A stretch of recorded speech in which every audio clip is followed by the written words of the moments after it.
Hello students, তোমালোকক already মই part 1 5 MCQs in 5 minutes or এটা ভিডিও দিছিলো। এতিয়া আমি part 2 টো start কৰিম। part 2 ত আমি 6 ৰ পৰা 10 number question লৈ আমি solve কৰিব চেষ্টা কৰিম 5টা question 5 মিনিটত। এতিয়া আহিলো আমি question number 6 লৈ। question number 6 ত তোমালোকক কি দিয়া আছে যদি sin theta is equal to √3/2 হয় তেন্তে আমাক cot theta, cosec theta আৰু tan theta ৰ মান উলিয়াব দিছে। এতিয়া আমি জানো যে sin theta is equal to what 1/cosec theta, তাৰমানে cosec theta কিমান হ'ব cosec theta is equal to 1/sin theta হ'ব আৰু যেহেতু sin theta is equal to √3/2 তাৰমানে 1/sin theta কিমান হ'ব 2/√3 তাৰমানে আমাৰ cosec theta কি হ'ব 2 divided by √3 now আমি কি উলিয়াম এতিয়া আমি উলাব লাগিব cot theta ৰ মান cot theta ৰ কাৰণে আমাক কি লাগিব cos theta আৰু sin theta ৰ ভ্যালু লাগিব মানে cos theta আৰু sin theta ৰ মান লাগিব এতিয়া আমি জানো যে sin square theta plus cos square theta is equal to কিমান 1 এতিয়া sin square theta হলে কিমান হ'ব √3 টো যেতিয়া স্কয়াৰ হৈ যাব 3 হ'ব তাৰ পিছত থাকিব 4 plus cos square theta is equal to 1 তাৰ পিছত কি হৈ যাব cos square theta is equal to 1 minus 3/4 তাৰ মানে 4 আহি গল 4 to 4 minus 3 is equal to 1 তাৰ মানে আমি কি পালো cos theta is equal to কিমান হ'ব √1/4 তাৰ মানে 1/2 হ'ব আমাৰ cos theta ৰ ভ্যালু ইয়াৰ পৰা আমি এটা cot theta ৰ মান উলিয়াব পাৰিম আমি পালো যে cos theta is equal to 1/2 তাৰ মানে আমি cot theta ৰ মান এতিয়া কেনেকৈ উলিয়াব পাৰো ওপৰত cos theta 1/2 divided by sin theta ৰ ভ্যালু আমাক কি দিয়া আছে √3/2 তাৰ মানে কি হ'ব 1/2 into 2 দুই দুই কাটা গল থাকিব 1/√3 তাৰ মানে আমি cot theta ৰ মান কিমান পালো 1/√3 এতিয়া আমি উলাব লাগে tan theta ৰ মান আমি জানো যে tan theta is equal to কিমান 1/cot theta 1/cot theta তাৰ মানে আমি cot theta কিমান পাইছিলো 1/√3 তাৰ মানে 1/cot theta কিমান হ'ব √3 তাৰ মানে আমি কি মান পালো এতিয়া ফাৰ্স্টে আমাক উলাব দিছিল cot theta ৰ মান cot theta আমি কিমান পালো 1/√3 তাৰ পিছত আমাক উলাব দিছে cosec theta ৰ মান cosec theta ৰ মান আমি কিমান পাইছিলো 2√3 আৰু তাৰ পিছত উলাব দিছিলে tan theta ৰ মান আমি কিমান পালো √3 আৰু ইয়াৰ লগত কোনটো অপচন আমাৰ মিলি আছে অপচন নম্বৰ ডি তাৰ মানে আমাৰ শুদ্ধ উত্তৰ কোনটো হ'ব অপচন নম্বৰ ডি টো হ'ব এতিয়া আহিলো question number 7 question number 7 ত তোমালোকক দিয়া আছে যদি x to y proportional হয় আৰু x ৰ ভ্যালু 10 হয় আৰু y ৰ ভ্যালু 15 হয় তেতিয়া হলে আমাক দিছে যে তলৰ কোনজোৰ সংখ্যা x আৰু y ৰ অনুৰূপ মান হ'ব নোৱাৰে এতিয়া তোমালোকক দিয়া আছে x is proportional to y তাৰমানে x is equal to যিকোনো এটা কনস্ট্যান্ট পূৰণ y ইয়াৰ পৰা আমি k ৰ মান উলাব পাৰো k is equal to কিমান x/y এতিয়া k ৰ মান আমাৰ কিমান হ'ব x হৈছে 10 y হৈছে 15 তাৰমানে 2 5 দুগুণ 10 আৰু 5 3 গুণ 15 তাৰমানে আমি k ৰ মান কিমান পালো 2/3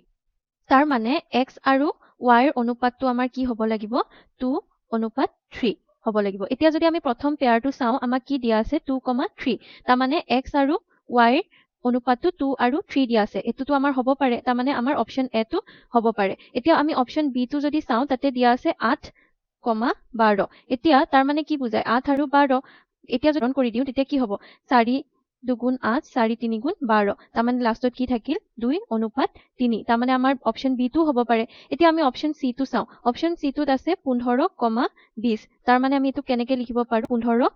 divided by 20 এতিয়া আমি 5 3 গুণ 15 5 4 গুণ 20 তাৰমানে আমাৰ কি থাকিলে 3:4 তাৰমানে অপচন সি টো হ'ব নোৱাৰে এতিয়া আহিলো আমি অপচন ডি টো লৈ অপচন ডি টো যদি আমি চাওঁ এটো কি দিয়া আছে 25,37.5 তাৰমানে আমি ইয়াক কেনেকৈ লিখিব পাৰো 25 আৰু 37.5 দুইফালে যদি আমি তাক 10 ৰে পূৰণ কৰি দিও এটো কি হৈ যাব আৰু 375 এটুক যদি আমি সৰু কৰি দিও লাষ্টত কি থাকিব 2:3 তাৰমানে আমাৰ অপচন ডি টো হ'ব পাৰে তাৰমানে আমাৰ কোনটো হ'ব নোৱাৰে অপচন নম্বৰ সি টো আমাৰ কি হ'ব নোৱাৰে অনুৰূপ মান হ'ব নোৱাৰে তাৰমানে আমাৰ শুদ্ধ উত্তৰ কোনটো হ'ব অপচন নম্বৰ সি টো হ'ব এতিয়া আহিলো 8 নম্বৰ প্ৰশ্নটোলৈ 8 নম্বৰ প্ৰশ্নটো দিয়া আছে যদি এডাল ৰেখাই ত্ৰিভুজৰ দুটা বাহুক সমানুপাতত ছেদ কৰে তেন্তে ৰেখাডাল ত্ৰিভুজটোৰ তৃতীয় বাহুৰ সমান্তৰাল এই উক্তিটো তলৰ কোনটো উপপাদ্যই বুজায় ফাৰ্স্ট অপচনটো আছে পাইথাগোৰাছৰ উপপাদ্য সেকেন্ডটো আছে থেলছৰ উপপাদ্য থাৰ্ডটো আছে থেলছৰ বিপৰীত বাহুৰ উপপাদ্য আৰু ফোৰ্থটো আছে পাইথাগোৰাছৰ বিপৰীত বাহুৰ উপপাদ্য আমি সকলোৱে জানো যে যেতিয়া এটা ত্ৰিভুজক ধৰি লোৱা এ বি চি ত্ৰিভুজটোক এডাল ৰেখাই দুটা সমান অনুপাতত বিভক্ত কৰে তেতিয়াহলে এই ৰেখাডাল কি হয় এই বিপৰীত বাহুডালৰ সমান্তৰাল হয় আৰু এই উপপাদ্যটো কাৰ আছিলে এটো থেলছৰ বিপৰীত বাহুৰ উপপাদ্য আছিলে এতিয়া আহিলো আমি 9 নম্বৰ প্ৰশ্নটোলৈ 9 নম্বৰ প্ৰশ্নটো তোমালোকক দিছে যদি ax square plus bx plus c is equal to 0 এটা দ্বিঘাত সমীকৰণ হয় তাৰ বাবে তলৰ কোনটো আমাৰ মানি চলিব লাগিব এতিয়া আমি জানো যে দ্বিঘাত সমীকৰণ হ'বৰ কাৰণে সমীকৰণটো কোনটো আৰ্হিত থাকিব লাগিব ax square plus bx plus c is equal to 0 আৰ্হিত থাকিব লাগিব য'ত a কেতিয়াও শূন্য হ'ব নোৱাৰে তাৰ মানে আমাৰ অপচন কোনটো শুদ্ধ হ'ব অপচন নম্বৰ বি টো য'ত লিখা আছে যে a ৰ মান যিকোনো অশূন্য সংখ্যা মানে ই শূন্যৰ বাহিৰে যিকোনো সংখ্যা হ'ব পাৰে কিন্তু শূন্য হ'ব নোৱাৰে তাৰমানে আমাৰ অপচন বি টো কি হ'ব কাৰেক্ট এনচাৰ হ'ব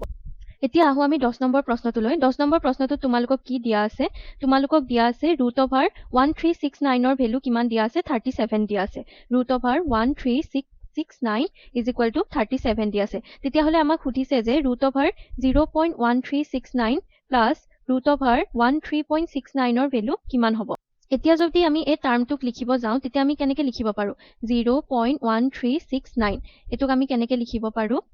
1369 আৰু ইয়াত চাৰিটা শূন্যৰে কি কৰিব লাগিব একৰ পাছত চাৰিটা শূন্যৰে আমি কি কৰিব লাগিব হৰণ কৰিব লাগিব এতিয়া আমাক √1369 ৰ ভ্যালু আমাক কি দিয়া আছে 37 দিয়া আছে আৰু আমি জানো যে 1,10,000 ৰ √,